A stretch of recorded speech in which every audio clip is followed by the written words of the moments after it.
All right, well, let's move on to the men's start list. Two names right off the top: Richard Murray and Aaron Royal are racing. Give us a little information about the other list, other people. Yeah, I mean, and you got Ryan Sissons, who is, a New Zealander. He's been strong as of late. Tyler Mislachuk has been training with the Wollongong Wizards. I believe they've been over in New Plymouth for a bit, so they certainly know the course and the weather and all that. And then you have all the U.S. men who are getting tuned up for Gold Coast and Yokohama. They got to really be that's kind of their those of getting points and kind of cementing their slots for the Olympics. I think unless one of them or two of them go top 8 at Yokohama, I think they're it'll be kind of discretionary as far as the slots go. And I don't see Hunter Kemper on that list. I wonder, I haven't seen the Gold Coast list. I wonder if he's even going to go for it. He kind of had a crappy end to last year at Chicago. Yeah, that was actually my question. Is what I've read so far is so if no U.S. man goes top 8, then it's discretionary, but they're also going by this point system this year. I've been seeing this table somewhere with like each athlete and has points, and that they're saying that basically the top athletes off this points list are going to be the Olympic bids. And I wonder which races factor into those points. So is this New Plymouth race factor into those points? Yeah, I don't know that for sure. I think they probably just go off their world ranking, right? So this has got to have for that. Um, I mean, it's only a World Cup, though. I would think that like your WTS races would have more. But I'm totally taking a guess because I don't, the ins and outs of the ITU system is sometimes confusing and I haven't studied it much. So I could be totally wrong. So if any listeners are annoyed with me right now because I was totally wrong, I'm sorry. It's okay. Jason Peterson probably knows better. We should have had him on the podcast today to But ask yeah, him that. it definitely a lot of U.S. men are there between Billington, Malloy, Canute, Langerstorm. There's definitely a good amount of those U.S. men that are vying for those top 3 spots are all there. Yeah, and I mean it's a good tune-up race. Just go down, get a good hard effort, out of there, get used to the time zone, do your travel early so you can really be ready to hit it for Gold Coast next week. So, I mean, that's probably a bit of it. You want to get kind of the, pre-race jitters. I mean, you know how important transitions are in these races. So, I think in the first races of the season, you're kind of rusty and you're fumbling around a little bit. I'm sure they practice, but nothing compares to the race situation. So you just want to sharpen those things up. So that's what I think a lot of these people are doing. And Richard Murray, I mean, he was super strong in Abu Dhabi, and I don't see any reason that he won't be here. So he's probably the favorite, but it is a sprint distance and it'll probably come down to a 5K run. So it's going to be who's the fastest runner, Yeah, usually. two of the other USA guys that are missing off the list that I see is McDowell and then Jared, of course. So those are two other guys that aren't on the list. I would assume they would be at Gold Coast later. Yeah, we'll have to check the start. I've been checking to see if the start list for Gold Coast is up yet. It might have just come up, but I didn't look at it before we got online. So, um, we'll see. I don't know. Kind of Jared didn't he DNF'd at Abu Dhabi, so don't know what his plan is.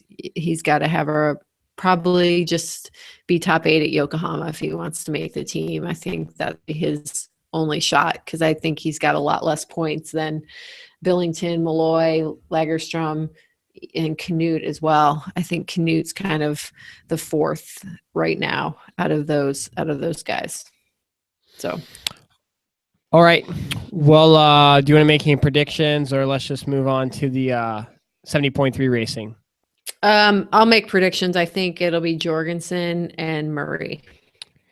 Going with the favorites is probably a smart bet in this type of race.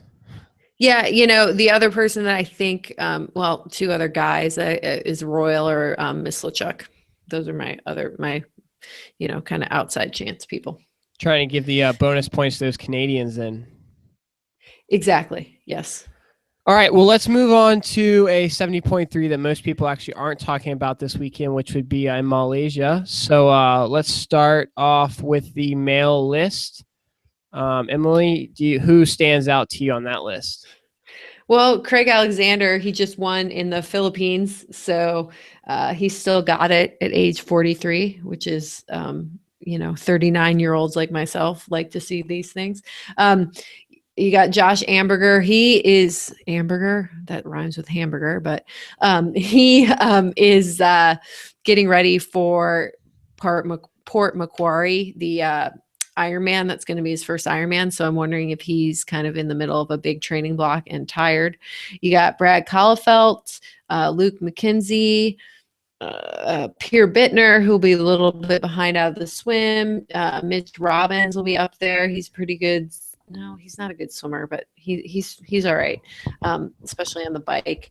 So, I think Craig Alexander's probably your favorite there. Don't you agree?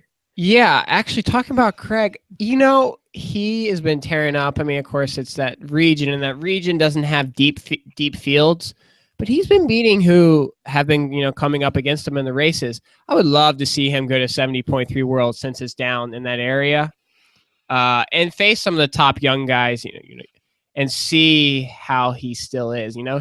I would love to see him show him up still, so that'd be pretty cool. Well, I mean, we saw, I'm blanking at the guy, Chuck Cameron Brown. Cameron Brown? Yeah, I'm sorry. His Twitter handle is like Chucky Brown. That's why I talk. But anyway, I mean, he just went his fastest time ever at Ironman New Zealand, and he's 43, 44 years old. So, if it's a strength race and not a speed race, Craig can be up there. I think if he's going to have to run a 109 off the bike or something to win, that might, but it's in Australia. So, I mean, why wouldn't he do it? Yeah, exactly. So it'd be interesting to see if he does do that at the end of the year, do another championship race and see where he's at versus those top guys. Yeah, maybe he'll go out with a win and then really retire, not retire from Ironmans. All right, well, let's move on to the female list. It's a little smaller, but there's definitely still some big names racing. Yeah, so Liz Blatchford is back. She had actually pretty major injury after Kona. She didn't have to have surgery or anything, but I think she had a torn plantar fascia and some knee problems. So she hasn't been running for quite a long time. I don't think she ran for maybe the race in Kona until January or February sometime. So she might be a step off on the run. Radka's coming back from her knee surgery. I think she's getting stronger, and she's probably my favorite. And then you have Beth Gerdes. She'll be coming, on the bike and the run. Kate Bevilacqua just did Taiwan, so I don't know her and Guy Crawford is her fiance. I'm not for sure if they're both going to be there. So, I mean, and Karina, number 35, I believe she was second in Taiwan. She trains with Sutto. So she's good swim biker, and her run is ever improving. And Sarah Crowley just got her first win as well, number 33. So if she's racing, she's probably pretty excited. Yes, should definitely be an interesting race, at least for the overall spot. There's definitely some ladies that will contend for that win. Yeah, for sure. All right, well, let's move over to, I guess it's really the big first race in the North American Series. Always has a good 70.3 start list, and this year definitely doesn't disappoint. So let's start off with the course, because there's definitely some interesting parts of this course. Yeah, so it's a one loop swim in a harbor. It's kind of like a curved rectangle, if you want to say. You kind of go out and then you kind of go left a little bit, and then make a left turn, and then swim back. Usually pretty easy because you have the pier kind of on your right, so that makes it that makes it easy. It might get a little bit choppy out towards kind of where the break is and where you make your turns, but it's not too bad. The water's cold. I haven't heard what the temp yet, but I mean, it can be anywhere from 56 to 63. And it's been kind of more of a normal winter this year as far as rains and things. So might not be as warm as it was last year. I think last year it was like 63 or 62. The bike is a one loop course that goes to Camp Pendleton. It's pretty flat to rolling going out fast. You got a long section kind of along the coast.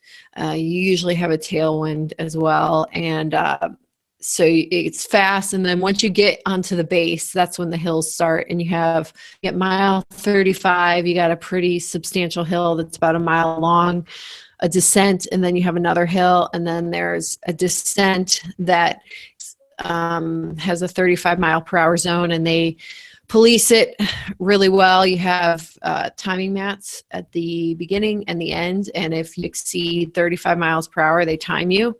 You get DQ'd after the race, no questions asked.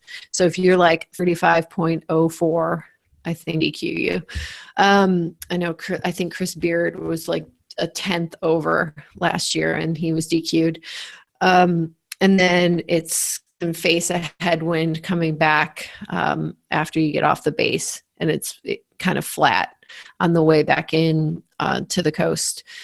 The run is 2 loops along the beach, a couple rollers, and a couple little steep ramps that you have to go up kind of by the pier, and then going from which is like the beach boardwalk type thing, but it's all cement, and then up to the road, and just some rollers. But it's usually pretty since you're right along the coast, so it doesn't get too hot, so people usually run pretty fast. And with the field they have, people run pretty fast. So I didn't mention, but this is 70.3 California in Oceanside, so I didn't say that, but I think everybody knows what we're talking about. And yes, you know, you mentioned this speed limit zone, and I mean, people have DQ'd, like you said, and I mean, there's even age groupers that have been, DQ'd. So it's definitely something that people are worried. I mean, you have to watch out for.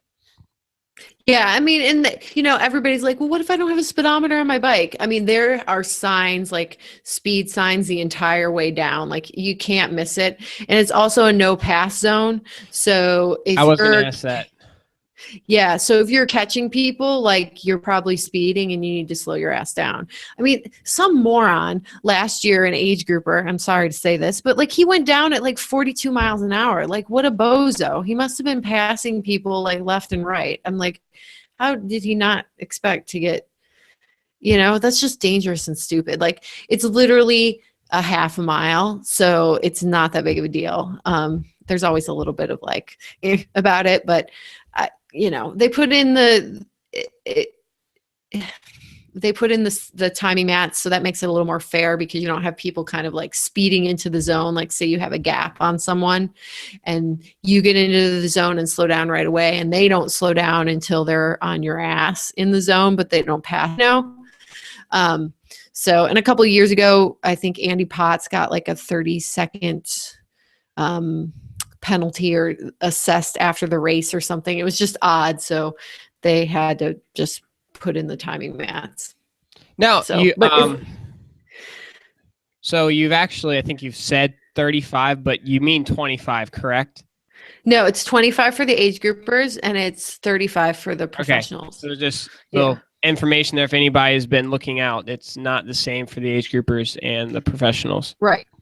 And I just think that's because you have a wider variance of skill levels out there amongst the age groupers, and you don't want people passing each other. And also, it's just the field is there's more traffic, I guess, once the amateur athletes get there, which is why they make it 25. So yes, it's 25 for the age group athletes if you're listening and doing the race. And then at least, as I've heard, we're capped at 35. Yeah, just want to make sure that's out there, because I know we have age groupers that do listen. So yes, 25. I mean, they have bullhorns. They're yelling at you the whole way down. Like, just pass anyone and don't, just go extra slow and you'll be fine. Like, it's not that big a deal. All right, well, let's move on to the start list because, like you said, there's definitely Yes. some interesting names, and it's deep. I mean, Potts, Sebastian, Sanders, Joe Gamble, Jesse Thomas. I mean, I'm only a couple names down, and it's still deep and deep and deep. Yeah, I mean, so you got Eneko Llanos. I mean, I don't think he's racing America very much as well. You have Tim Reed, Tyler Reed, number 9, who was 6th last year. Trevor Wortell, he was just 2nd in Monterey. Sam Appleton, your Vineman champion and course record holder at Vineman. And it should be noted, Potts has won at Vineman, so he's done a better job than Potts at Vine. I mean, obviously this is weather dependent, right? But Sam will be up there. I think he's not quite as well known in North America yet. I think if Sam has a really good race this weekend, a lot more people will know him, because I keep hearing like Potts, Keenley, Sanders battle. Like, that's what everybody's anticipating. And, it definitely could. Potts ran down Sanders for 2nd place last year. I think he passed him like mile 11 or 12 or something like that. So it was definitely close. And then if you look further down the list, I mean, you have somebody like Andreas Dritz, who lit everybody up on the bike worlds last year. So he's going to be coming through. I mean, it's just, you got Mikey Twilzik, who led off the bike last year. So there'll be some people kind of hitting that bike hard. And I think Lionel Sanders has just done some new aero stuff, and I think he'll be excited to rip and see what he's got.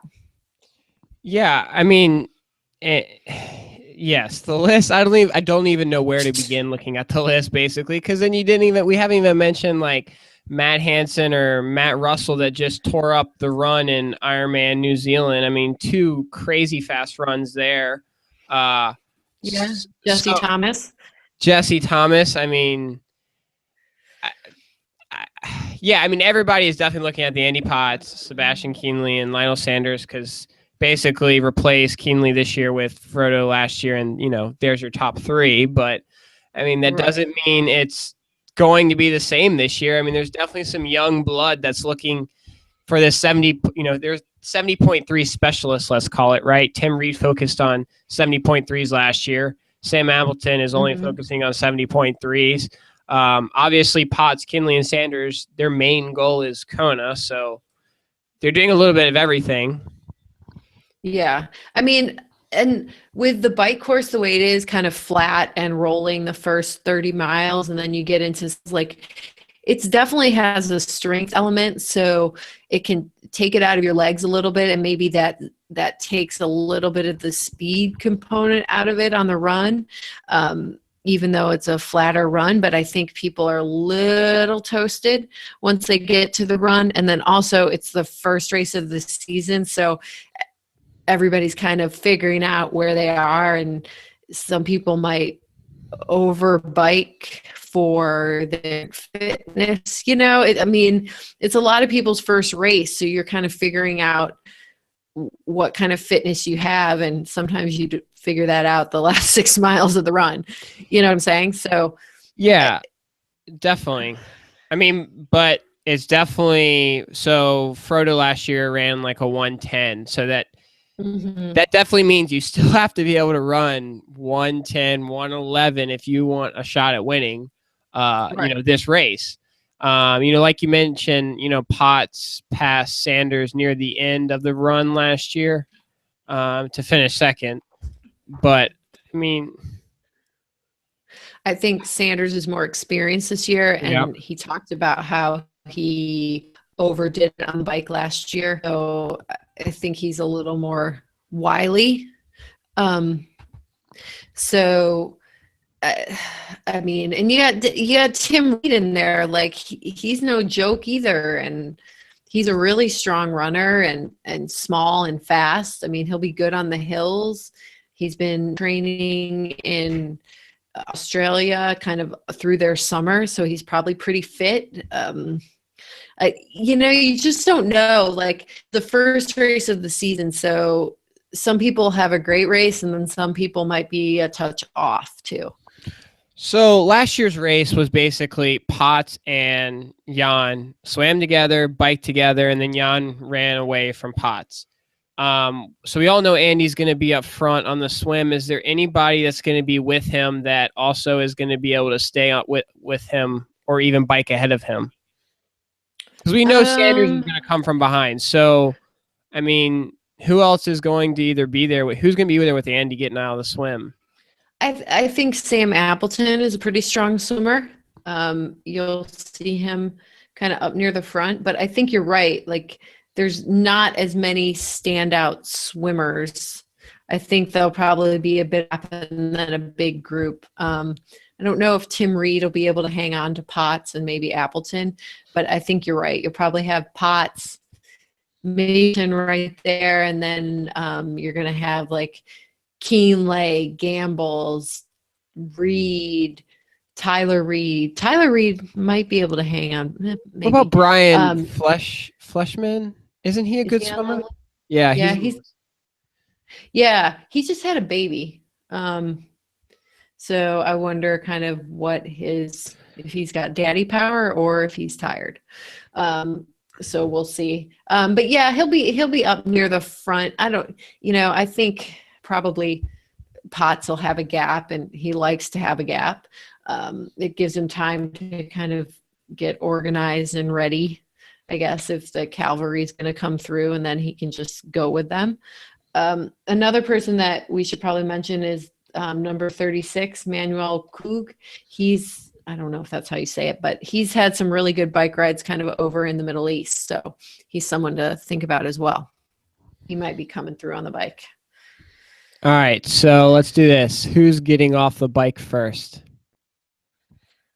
Dreets. I think Dreets probably. I think if Dreets is riding like really, really fast, I think Sanders is smart enough to just let him go and know that he can run him down. I think Sanders has gained some strength, Ironman training last year, and I think he's just more confident and patient.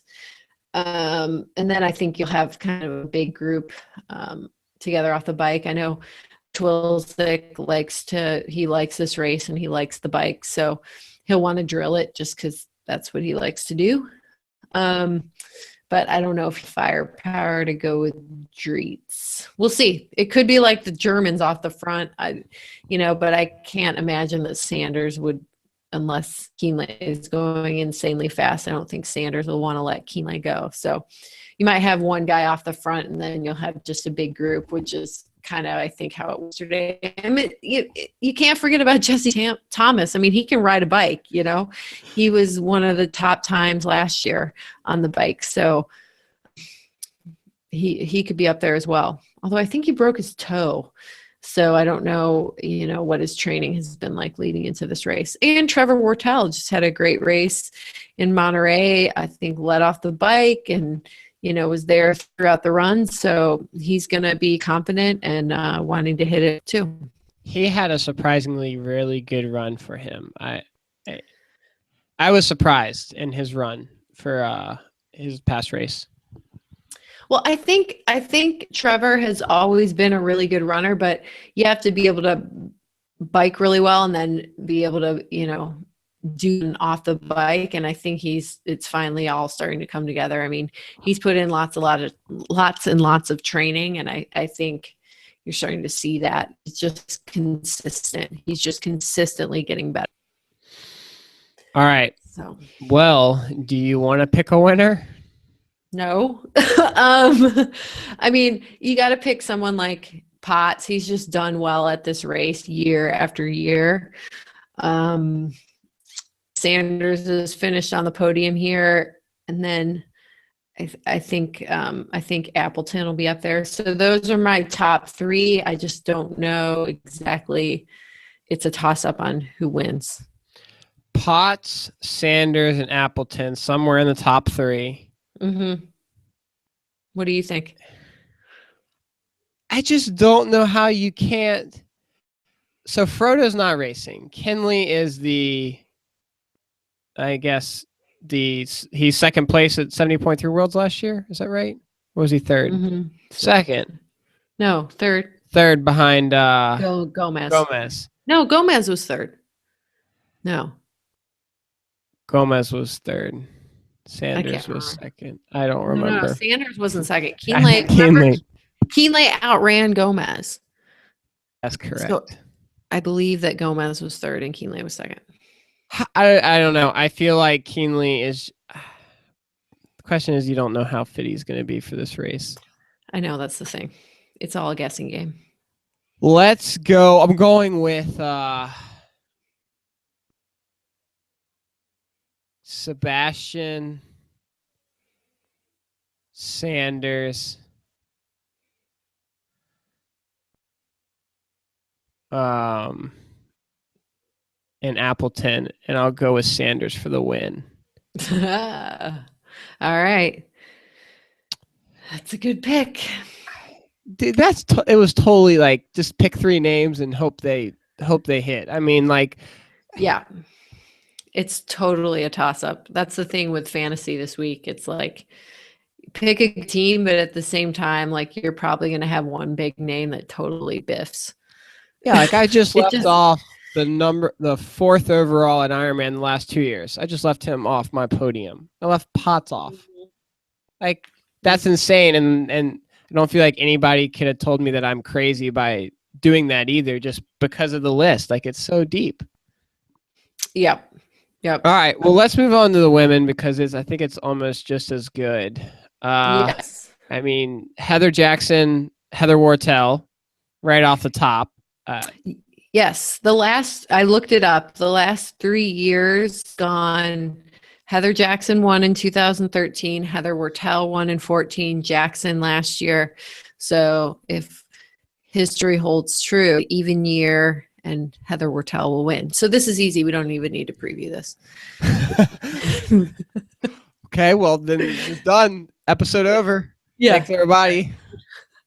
I mean, no, that's only two people. I mean, we still have Alicia Kay and Caroline Steffen, who's never raced. I don't think she's ever raced in Oceanside, or maybe it's been a while. But yeah, I mean, she kind of races down in the South Pacific, so she's not kind of up here racing these gals, and she hasn't done 70.3 Worlds in a long time. So it'll be very interesting. Alicia Kay is getting ready for her first Ironman in Texas. I don't know if you saw that.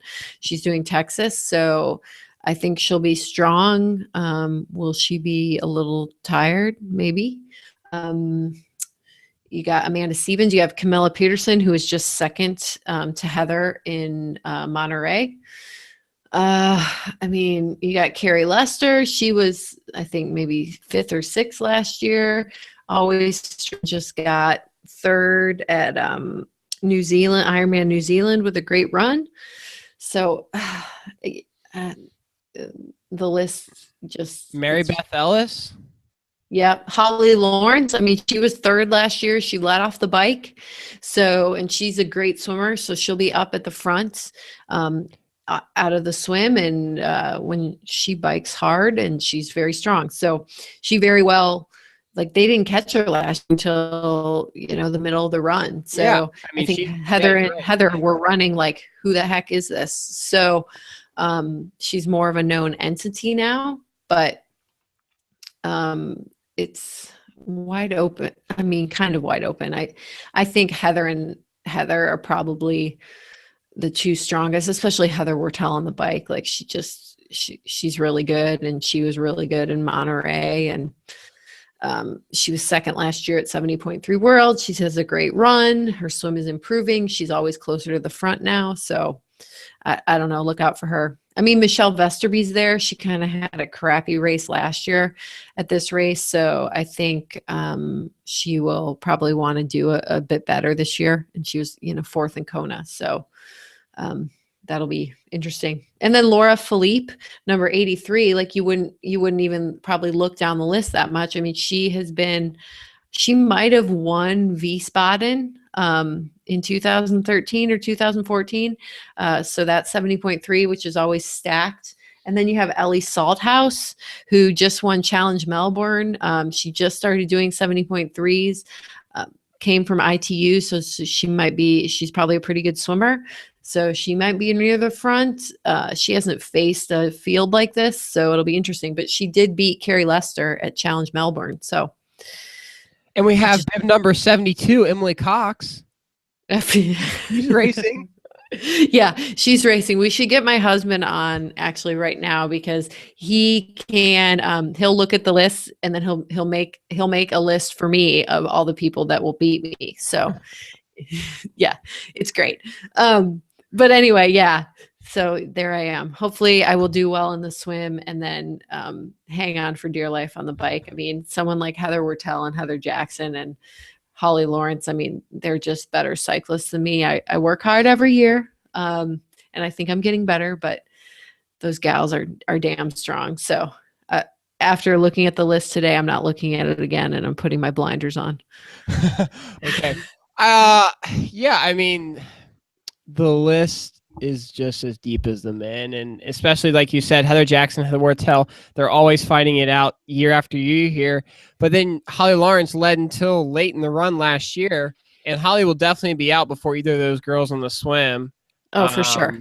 So it's just, I think last year she biked similar to Jackson and Wortel, but I think this year that will be different. Yeah, I think Heather and Heather are going to know that she's out front, and they'll probably want to close that gap more quickly. And the thing is, someone like Holly Lawrence might have someone to ride with, like Caroline Steffen, and Mary Beth Ellis, who's also a really good swimmer. I used to swim against Mary Beth when she was at Northwestern, actually. We both swam the 100 breaststroke. You have Jen Spielander, who, looking at the list, you wouldn't think, oh, yeah, she's been 6th and 7th the last couple of years, and the list has been just as strong the last couple of years. So it's a good race for her. It's, for whatever reason, this course is in her wheelhouse, and she's always out in front in the swim. So she's someone to look at as well. And then you have people who are going to come from behind on the run.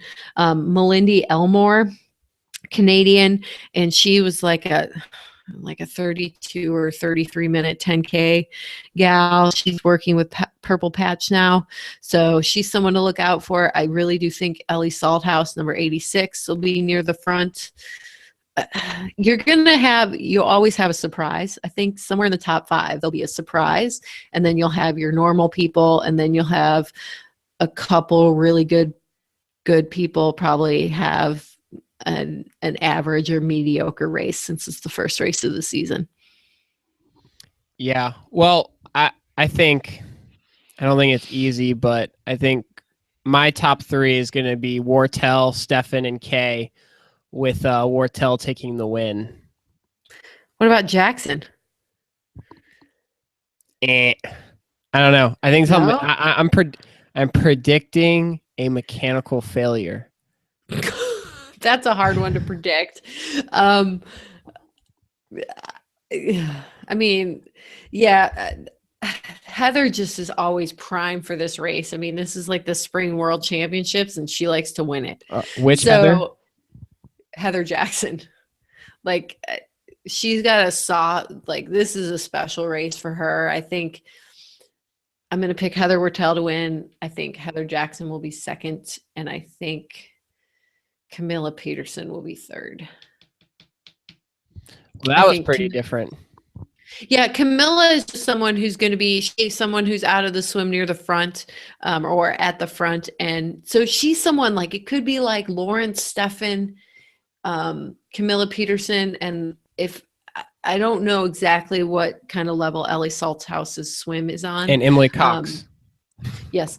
But I feel like those 3 or 4, and Alicia Kay has a good swim. So you're going to have a group that can ride together up front. It's just how hard they ride and how fast Heather Wertel and Heather Jackson come through. Because let me tell you, I'm usually out of the swim relatively near the front, and it's like game on from mile one on the bike. Like I remember one year, like Rachel McBride, Heather Jackson, and Heather Wertel came by me at like mile 3, and I was like, holy fuck, like you had 2 minutes on, I had 2 minutes on you out of the swim. Like, where did you come from? They were just freaking hammering. So, it's fast and furious, and it's the first race of the season. Everybody wants to do well. So that's my 2 cents. And it's a big prize purse for only a P750 race. So Yeah, there's it's definitely some 60. decent money. Yeah. I mean, 8th place is 500, but yeah. I think you'll find some surprises in the top 10, and then you'll have your like, oh yeah, well, I definitely knew she was going to be there type people. So, All we'll right. see. Awesome. Well, Yeah. definitely like two diesel start lists. So we'll see how it plays out on Saturday. Yeah, I think this time of the season is kind of fun because you get surprises, and then you can start to kind of see how the season will shake out. Yeah, So, the season has definitely started. There's good start lists from here on out. There's deep start lists, good start lists, whatever you want. They're there. right. And I hope that the pros that are doing Ironman Texas have a backup plan. That's all I Oh, have to we say. won't even get into that with me. I know. All right. This is a good one. All right. I Well, will thanks see. everybody for joining us. Yep. I'll see y'all on the other side.